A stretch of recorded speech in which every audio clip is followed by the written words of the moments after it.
So the first thing about luxury, it's personal. It's all about perception. It's all about quality. It's all about making sure that you are addressing the right client for you. For some people, luxury to them is time. For some people, luxury to them is money or something expensive. And for some people, luxury is actually culture. I think the most important thing about luxury is you cannot define it through a single lens. But when you see it, you recognize it.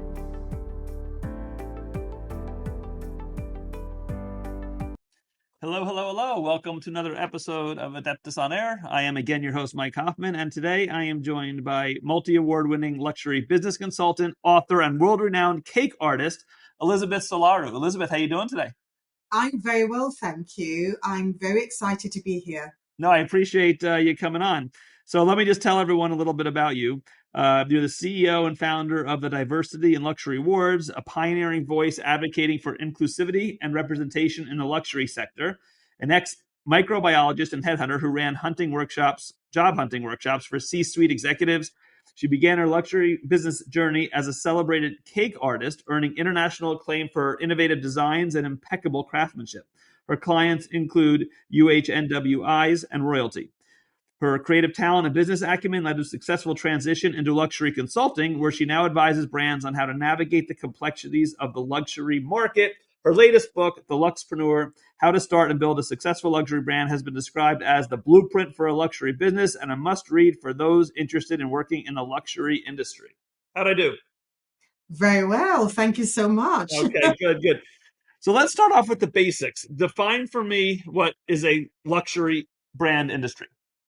Oh, okay. That's a very big and wide question. So I'm going to break it down in chunks. So Please do. I would say that luxury is very personal to the individual, but there are certain pillars of luxury that must be there for everybody generally. So the first thing about luxury, it's personal. It's all about perception. It's all about quality. It's all about making sure that you are addressing the right client for you. And luxury is also about that quality that you can't quite put a finger on, but you recognize when it's in front of you. For some people, luxury to them is time. For some people, luxury to them is money or something expensive. And for some people, luxury is actually culture. So again, luxury is not, I think the most important thing about luxury is you cannot define it through a single lens. Sure. But when you see it, you recognize it. So that to me is what I would say is luxury. So I guess if you looked at a definition, is luxury more of a want versus a need? Now that's a very interesting question. So for many people, especially in the Western world, that would be a want. So I want this. Right. But for some people in certain parts of the world, luxury can actually be a need. Especially, so if you're looking at maybe the quality of water, the quality of air, Yes. The ability to have a decent education. So things like that can become a luxury for some people day to day. But I think in our world, in a number of people's worlds, some people would say that particular brand is a luxury to me. So if I use the example a lot of a jar of peanut butter. So if you go to your supermarket, a couple of dollars, you get your peanut butter, that is not a luxury. But the same jar of peanut butter, if you put it in a very high-end store like Harrods or Nordstrom, and you build a narrative around it, and you put the same basic peanut butter in a jar, maybe hand-blown jar by Murano artists in Italy, that becomes a luxury. So it's not as clear-cut as many people think. Is it also like socio? I mean, I'm using the wrong term, so I apologize. Probably is it like is it also driven socioeconomically? Meaning, what someone of who has more assets behind them or more money might be a normal thing for them, not deemed to be luxury. But for someone else with less, wherewithal or less money, it would be luxury. So I'll use your peanut butter example. It's probably a really bad example. If I want, and I'm not a peanut butter person, so it's probably the worst person to give this example. If I want the expensive one that's extra chunky, which costs more than the regular, for someone who has money, that's nothing. But for someone who doesn't have a lot of money, who buys peanut butter every day for their kids, to splurge for the extra chunky one, for them that might be a luxury. So those people's backgrounds and money situations also help define luxury. Oh, absolutely. Without a shadow of a doubt. The family you're born into, what you're exposed to, your environment, etc., that definitely has an effect when it comes to luxury, especially when we're talking about luxury goods. So when we're talking about luxury goods and even some luxury experiences, Sure. so where you go on holiday, for example, versus what you have for dinner, versus the kind of hotel you stay at. Hotel you stay in, the people you're exposed to at the dinner table, your father, your mother's friends, the kind of people that come to your house, the conversations you are around. Yeah. Yes, the socioeconomics has a bearing on that. Absolutely. But there are other things that are luxury that you might have that they might not have. So for example, you have the luxury of walking down the street and nobody knows who you are. Mm-hmm. So you have the luxury of anonymity. They might not have that. What they will have walking down the street is 1,000 cameras waiting to catch them at a moment where, so again, it really varies. So the definition of luxury, when you look at different perspectives, will vary. Yeah, it's funny you say that. When I walk out of my office here after doing a podcast, there are 1,000 paparazzi out there just waiting for me. So I get what you're saying completely. Yeah, exactly. But it's funny. I was actually talking to a client about something similar to this a couple of weeks ago, and we were just going over budgets and money. And at work, he had a salary adjustment, negative, a decrease in a salary. And he's like, yeah, I don't know how I'm going to live on this, blah, blah. And it was a decent salary to me. I'm like, well, let's talk about some of your expenses. And he's going through them with me. And he says, well, then I also have, the live-in maid. And I said, well, do you need a live-in maid? Your wife doesn't work, your kids are grown up. I mean, you don't need, I might even use the word luxury. I said, is that a luxury you don't need anymore? And his answer was, no, you don't understand my community. That's not viewed as something extra. That's viewed as a basic essential. So, but I would deem, wow, to have someone living in my house, cooking, cleaning, doing everything I need, that to me, and I do okay, that would be a luxury. For him, that's like, no, that's on the same level as utilities, food. That's not debatable. That has to happen. Yeah, I mean, because when you are living that lifestyle, there are a couple of things you need to think about. Mm-hmm. So the opportunity cost of you doing your own cooking and cleaning versus what you could be spending that time doing. So if you're earning, I don't know, a couple of $1,000s an hour or more, do you want to spend those 2 hours? And also, a lot of people think that with people like that, even thinking time is expensive because I don't know what he does, but he's paid for certain skills, certain abilities. Yeah. So even the ability to decompress and just say, okay, let me have a think, let me clear my headspace. Even that is worth having a living maid at, I don't know how many pounds an hour or dollars an hour that they're paying. And okay, and I know you say the wife doesn't work, but there is, and when you factor in emotional labor, the planning, the making sure that they are keeping up with the Joneses, whatever that may be for them, whatever that looks like. Yeah. And he said something important. He said, in my community, having a living maid is like basic. Yeah. So it just goes to show that everyone's definition of luxury, again, is completely different. Societal pressure probably plays into it in this situation. Oh, without a doubt. And if he grew up with a maid, or even if he didn't grow up with a maid, if he's probably thinking, I need to give my children a better lifestyle, or I need to get them to be able to get into certain rooms. And in order to get into certain rooms, they need to have that kind of background and lifestyle. Yeah. And this is because I used to be a headhunter, right. and I recruited very high end executives, and they'll tell me, oh, £250,000, £1 million.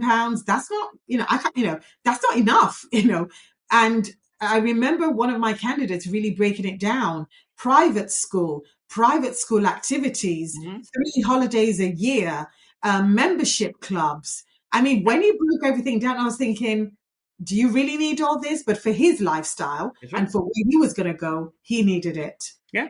Yeah. And I've had discussions with other clients too, about, you would talk when their kids hit college, do you have a college fund? No.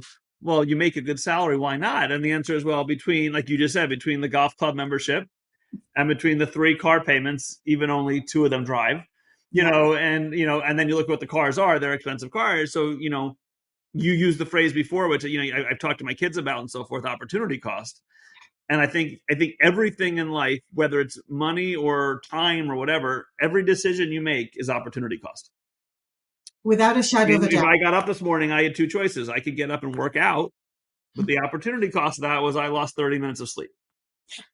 Absolutely. But every decision comes with I don't want to say a negative consequence, something that you're giving up. Yeah. Absolutely. If I'm gonna have ice cream at lunch today and I only want 1 sweet a day, so my gut doesn't get bigger. Well, guess what? Tonight I can't have a piece of cake. Yeah, and that's you, and that's a choice. Yeah, and also, and I think for me, the conversation also goes to the point where luxury can also be a choice.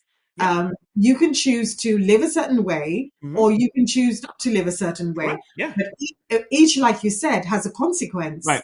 So again, it's all about what if you have the choice, it's what we choose to do. Because sometimes certain decisions are made for you. Yes.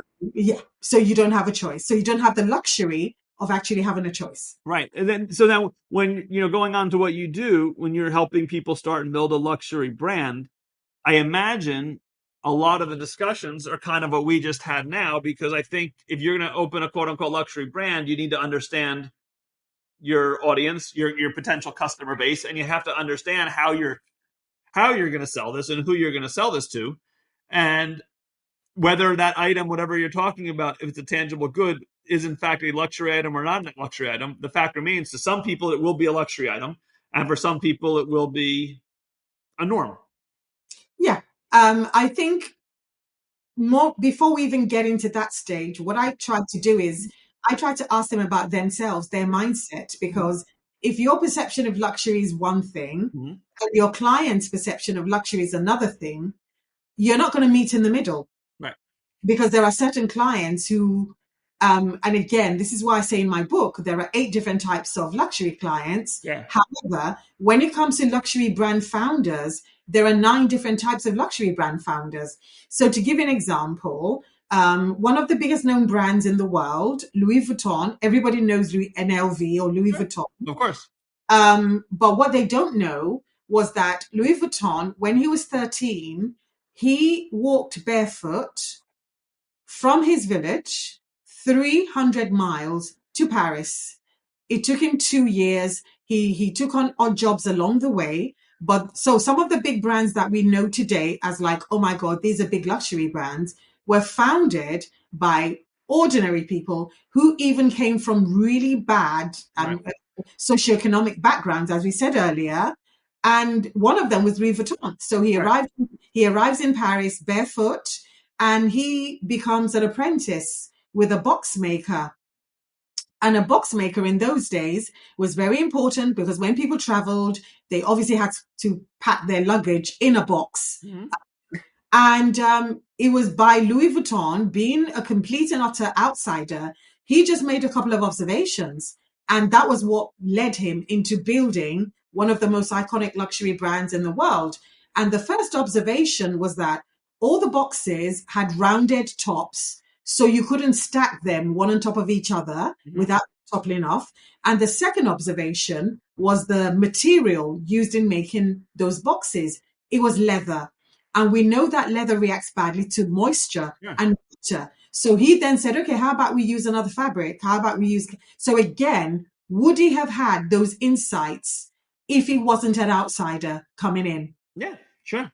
And sometimes that's the key. Sometimes someone new to an industry or new to a company just revolutionizes something, because sometimes the idea is so simple, but everyone else's head is so programmed in one way that you just can't see the left or the right. You're just so focused straight ahead. Exactly. And that's the point I make in my book around mindset, in my book around authenticity and what you bring in. And it's very important because, yes, you need to know the different types of luxury clients so you can find them. I even talk about how to find them, how to engage with them, and the kind of language that you need to speak with each type of luxury client. Yeah. But it all starts with you. It all starts with, what are you as a person who wants to build this brand? What are you bringing to the table? Who are you? Do you know how you work? So, for example, I use myself as an example. I came out, when I did the thing in the book, I came out as an artisan and a visionary. And that sounds amazing, but it really isn't that amazing. And what do I mean? As a visionary, I'm thinking of the future. Future casting, and that's great. Right. But that means I'm not grounded in the present. So I need to be grounded in the present. I need to be told, Elizabeth, those are great ideas for the future. What about now? Also, as an artisan or as a craftsman, it means that I will focus my efforts on creating this incredible product, but I'm not thinking about the cost. I'm not thinking about marketing. So there's a lot I'm not thinking about. Therefore, if I set up a luxury brand, I need to know the type of people, the type of team I need to build around me in order to make my brand work. So it's not just about creating this amazing product. Is the product viable? Is it marketable? And how are you going to get it to your client? Right. Oh yeah. Well, that's the whole aspect of it. It's, can it be made at a cost where you can make your money and someone's willing to buy it? Can it also be, okay, depending on the item, is it something that, distribution and production is feasible, across the globe? And, you hear this a lot. Certain like foods are sometimes difficult to get across the world because if they're need refrigeration or freezing, the costs are so high to distribute, thousands of miles away. Because think about the things you need just to transport it to keep it from spoiling or keep it safe. Oh, absolutely. And those are like, yes, those are in costs, etc., etc. And I believe that where there's a will, there's a way, because people sometimes will travel to a particular country just so they can get that item of food. However, how do you make sure that you've built a brand that is so steeped in legacy and trust that people are willing to do that traveling across the world to you? These are some of the things that we discuss a lot in the book, the how-tos. And that's why, because what I realized was that many books on luxury business are written from the perspective of an expert. Or they're written from the perspective of a professor of luxury. And, beautifully written books, incredibly referenced, but is of no practical help to the normal person who is setting up a business and who wants to get into the luxury sector. So this is why I wrote this book my way, to say, this is how you do it. These are the steps you need. And it all starts, more importantly, with you. And also, nobody has really broken down or looked at the different types of luxury clients out there, because this is about psychographics. So yes, we know about the demographics, but what about the psychographics? What makes them tick? So this is the difference, I believe, in a luxury business and a normal business. Right. Now, how do things, I get certain companies, and I'll use Louis Vuitton as an example, or Gucci, or all these, they've built their luxury over years. So for the fact that I know of a pocketbook company, obviously, and I'm sure they're much more than that, is because they've been around forever. You see them in malls, and over 30, 40, 50 years, whatever it is, they've built that brand where most people know it, as you said. However, you see a lot of times a brand that you never heard of kind of pops up and it becomes the hottest thing. And, again, me having kids in high school and college, and it's the next thing that everyone needs for like 6 months. Yeah. And then, and I'm just going to use a very much simpler example. And I don't know if you're in the UK, I assume. Yes, UK, yes. So I don't know if it's the same thing over there, but water bottles are a big thing here. And a year ago it was Stanley's, and everyone had to get a Stanley. And then 6 months later, I even forget the name of the new one. It was this one, and Stanley's were all right. That's how you sell a Stanley, okay? But what about this one? So 2 years ago, no one heard of Stanley. Everyone was using whatever. Then everyone had to have a Stanley. How does Stanley position themselves where everyone needs a Stanley? And then 6 months from them, how is Stanley now suddenly not as important, and now everyone needs the new one? Like how is that working? Where I know Stanley was always around, but how did they go from just being this to like, oh my God, I have to have you? Well, this is interesting. I'm glad you brought up that example. This is where the dynamics of luxury is actually changing because of social media. So we know that the Stanley Cup came into prominence because somebody's car burned. It literally burned, and the ice in the Stanley was still icy despite the fire and everything.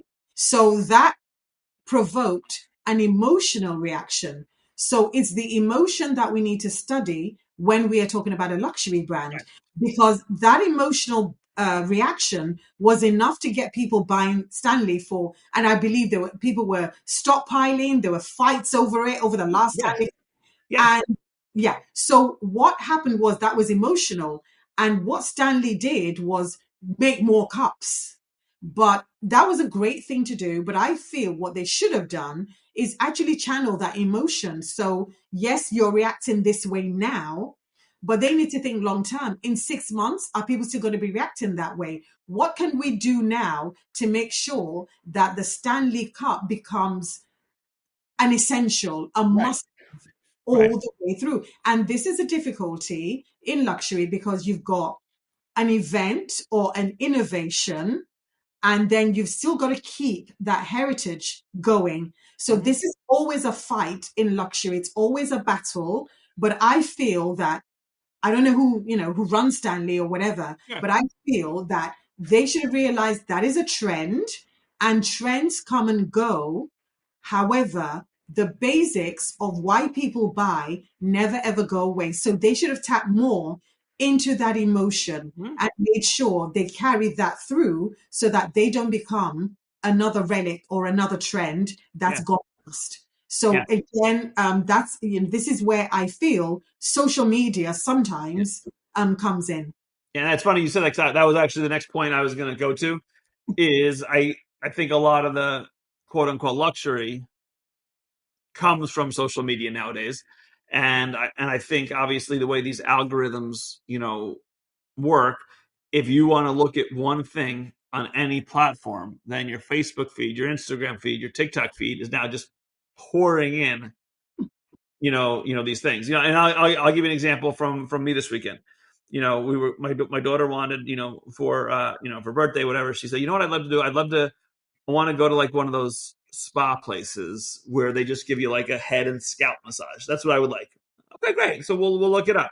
So she goes, oh yeah, look at this one. So I go to TikTok to find their thing so she can kind of see what they kind of have and so forth. And now my entire TikTok feed, not my entire feed, is I'm now seeing head spas all over the country. And I go on Facebook and I'm seeing sponsored ads for, which is good and bad. I don't want to see it. I wanted to look for 5 minutes and move on with my life. But now I'm inundated, and I'm not even local ones. I saw one yesterday in Georgia. It's like, so I think what happens is you see these things nonstop. And, I think if you're impressionable, you see, oh my God, I'm seeing it nonstop. Everyone has these. I gotta try it, and we were just doing, sitting around just like the other night, just like, oh, let's check it out for fun. And now can't get it off my feet. Okay, so this again, it's about the attention economy, as we all know. So with social media, ultimate aim is to make money. Mm-hmm. And again, TikTok is a shop. As far as I'm concerned, yes, it's a social media platform, but it's a shop. And their plan is to sell as much as they possibly can. And more importantly, they want to sell to the next generation. Yep. Yep. So they've got their eyes on the Gen Zs, and now they've got their eyes on the alphas. And the way those algorithms are set up, you cannot escape, because the way the software is actually developed and the way the software reads, even the way your eyes wander on a feed is actually possible to what's the word, to measure that. So are you lingering for a microsecond longer? How are you engaging? Are you writing a comment? Are you liking? Are you Right. sharing? So, and those get given points depending on the actions that you take. So Mm-hmm. everything to the millisecond is actually measurable, is actually, what's the other word for measurable? So again, all that is playing into luxury. Yeah. And what's now happening is you've got loads of luxury brands running to social media, thinking that attention equals people buying. Yeah. But attention doesn't necessarily translate into money, because for the most part, the people who still have the money to buy luxury are the boomers, the Gen X's, and a couple of millenniums. They're still the core demographic. Yeah. Some Gen Zs, because when you look at luxury products, I normally say they're at three levels. So you've got the bottom level, which is your lipsticks, perfumes, etc., aftershaves, etc. Then you've got the next level up, which is your off the peg, your maybe a few leather goods. So for the bottom, if you save for a week or two, you're able to get a bottle of perfume. For the next level up, if you save for, I don't know, a month, a year, you're able to get a Birkin bag. And for the next level, which is couture, maybe you sell a kidney, who knows, you're able to get couture. Yeah. Yeah. So if you look at it at that level, the marketing is also at that level. So the three layers, Mm-hmm. etc., etc. So with your TikToks, etc., they're aiming at the Gen Zs who can afford Right. the bottom level. But those lipsticks and perfumes is what funds the couture, because more people are going to be buying the lipsticks and perfumes because they want to buy into a lifestyle Yes. than, yeah. So that's what's happening right now with social media, with the algorithms, and with a push for sales. Yeah, and I think it's not only social media.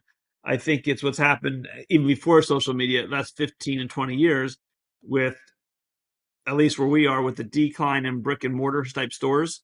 Yeah, And you said someone traveling over to Italy to buy something or to, whatever. Nowadays, you don't even need to, because that art gallery in Italy can now do virtual tours, and they could do a live Zoom with you to sell you a product, or you can now meet with a salesperson at a really luxurious, whatever, coat store yeah. in Paris and things like that. So you really can almost live your life of luxury without having to really put in a lot of effort to find the luxury items that are, luxurious to you. Exactly. But I would also argue slightly that sometimes, as people, the way we are wired, we need to put in a little bit of effort Well, yeah. in order to appreciate Well, it's something. also the experience. Exactly, because Yeah, if we don't get the experience, etc., etc., no and doubt. that's why experiences became a big thing during the pandemic. That was why people were trying to replicate and recreate experiences Yeah. in their own homes. Yeah, Yeah, no, I yeah, agree with you. I mean, it's obviously, if you're going to go to that fancy place in Paris, as you see on TV, and they're going to greet you with food and they're going to pamper you, that's the experience of buying whatever you're buying. However, for someone who wants the luxury item but doesn't want to spend the extra $10,000 to get over there, to put a hotel, to just to get that item, it's yeah, it's a nice alternative to kind of get your luxury tangible item without necessarily the experience. I mean, listen, you can have this debate all the time. There's the people that would like to spend all their money on experiences, yeah, not all their money. They're discretionary funds. Let's use that for a second. Would rather use discretionary funds on experiences versus tangible items. And there are some people that would rather have the tangible item and sacrifice the experiences. And it all comes back, like we said before, to the opportunity cost. I mean, how do you, and then there's obviously a balance where you get a little bit of both. But, I know people that'll want to go to Disney World and really want to enjoy the parks. They don't care about their hotel because they're going to be there to sleep, shower, and, that's it. Some people want the luxurious hotel and are willing to spend the money there, and so forth. And neither one's right, neither one's wrong. But I think ultimately it comes back to where we started is, what's important to you, what's necessity, and what's luxury. Absolutely. And it boils back to what type of luxury client are you? Yes. So are you there because you want to be seen as someone who is able to afford that item? Are you there because you are used to that item anyway? I tend to use the example of the King Charles, our king in the UK, and Ozzy Osbourne. According to demographics, they're both white males, same age, both been married and divorced twice, and they both live in castles. But the experience that both of them would want from a particular slightly different. Will be slightly different. So as you know, Ozzy will be into whatever, he is what I call in the book an innovator, trendsetter. Yeah. He's been doing things with bats on stage for a long time. But somebody like King Charles, for example, he's more what I call the comfort first or the security first. He's all about his comfort and security. And according to rumor, I don't know if this is true or not, he travels around the world with his own pillow and loo seat. So, So what everyone would want from their luxury experience would be completely different. Right. It's crazy. I'm not surprised to hear that, though. So, yes, we only have a few minutes left. So your book obviously is designed to businesses who want to, do that and so forth. What's been the response so far? The response has been incredible. I've been very fortunate to get a lot of invites to do speaking gigs, to travel the world. And I've spoken at a number of business schools because people say that what's in my book, you cannot learn on Google or you cannot learn at a business school. And this is why I want the book to help as many people as possible because these are practical insights because a lot of business books, sometimes it's beautiful theory if you have $1 million. Right. Or if you're born into a rich family. But what if you started with a secondhand mixer and 40 pounds in the bank like I did? You need something that would guide you as something practical. So, so it's been... and I look at some of the businesses you spoke to, JP Morgan, Ernst & Young, Global HR Summit, Inner Circle Experience, Guarantee Trust Bank, Warwick Business School. So that's just to name a few. So clearly your message, people are interested in hearing, and it's an interesting topic. I mean, you don't really step back and think about it. You just kind of go about your day. But, you do see when people you drive by a store, oh God, maybe one day. And, well, okay, maybe one day, but, maybe it could even be now, depending on, the choices you make and so forth. And it's nice to hear it from the other perspective. And I appreciate that Louis Vuitton story because it's nice to hear how, he made a luxury item and, really he would have just loved a pair of shoes, as a kid, as you said, just kind of walk. So, it's really amazing. But tell us how people can find your book and people can find you across social media. You can find the book on Amazon. So Amazon.com for people in the US. And on social media, I am on LinkedIn as Elizabeth Solaru, and I'm on other platforms, Instagram, etc. Again, as Elizabeth Solaru. Perfect. That's ELIZABETH SOLARU. Absolutely. All right. Listen, I appreciate you coming on. Real interesting stuff. And, I wish you continued success with the book, your speaking engagements, and all of your future endeavors. Thank you so much. I've thoroughly enjoyed our conversation. It's been just like a nice chat with a friend. So thank you so much. I appreciate that. Thanks for listening, everybody. See you next time. Thanks for listening to Adeptus On-Air. If you like this episode, please subscribe and leave a review. The views and opinions by the podcast speakers and guests are solely their own and do not reflect the opinions of Adeptus. This podcast provides general information only and is not intended to constitute advice.